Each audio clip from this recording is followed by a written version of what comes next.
За чөлөөлөл гэдэг маань юуны өмнө бас бүгдээр нэг ойлголт олох хэрэгтэй. Чөлөөлөл гэдэг бол хууль бус гэсэн үг шүү.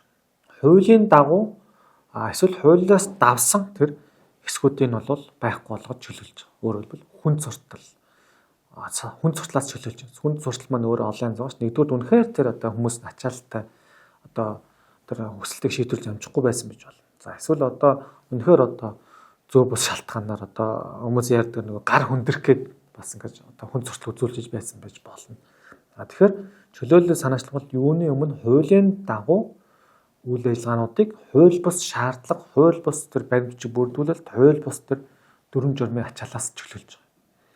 За тэр дур зоргоор аашлах чөлөөллийг далиндуулах гэдэг юм бол одоо яг бас байж болохгүй үзэгдэлтэй. Яагаад тэгэхээр чөлөөлөе гэдэг нь өөрөө хуулийн дагуу байх хэрэгтэй. Нөгөө талаас ер нь бол бизнес эрхлэгчид иргэд манаас нэг зүйлийг ойлгох хэрэгтэй. Бид нар нэгд л одоо би бизнесийн үйл ажиллагаа эрхэлж байгаа бол би хэрэглэгч буюу буцаад ард иргэдэд өгүүлчихэж байна. Тэгэхээр миний одоо бусад ард иргэдэд өгүүлчихэж байгаа, миний одоо нийлүүлж байгаа бүтээгдэхүүн үйлчлэг өөрөө аюулгүй байх хэрэгтэй.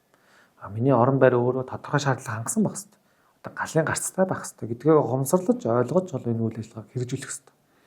За тэр далиндуулж байгаа гэдээ бас гомдол саналаас гарсан байлаа. Одоо чинь тэр төцнүүд буцаад ирсэн байна гэж ярьж байгаа. Гэвтэл сая засгийн газрын хуралдаанаар яригдсан тэр 100 орчим худалдаа үйлчлэгийн төрөл төр төцний тухай асуудал байхгүй.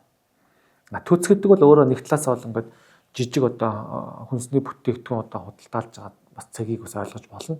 Нөгөө талаас төц маань нийтийн эзэмшлийн зай талбайг ашиглаж байгаа байхгүй.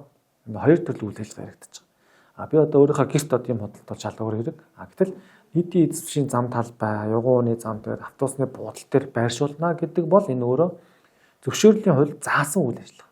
Нөгөө дөрөв миний ярьсан хуулиар заавал зөвшөөрөл авах хэрэгтэй тэр үйл ажиллагаа хамрагдсан байдаг. Тэгэхээр төц бол заавал зөвшөөрөл авч нийтийн эзэмшлийн зам талбай дээр байрших хэрэгтэй.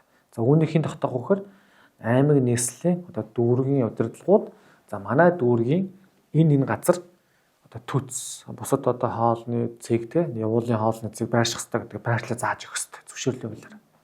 Тэр зааж өгсөн байршилд нь тэр одоо бизнес эрхлэгчид очиж байрших хэрэгтэй болохоос биш одоо чөлөөлж байна гэдэг одоо би хаач хамаагүй тавина гэсэн үг л огт биш юм аа.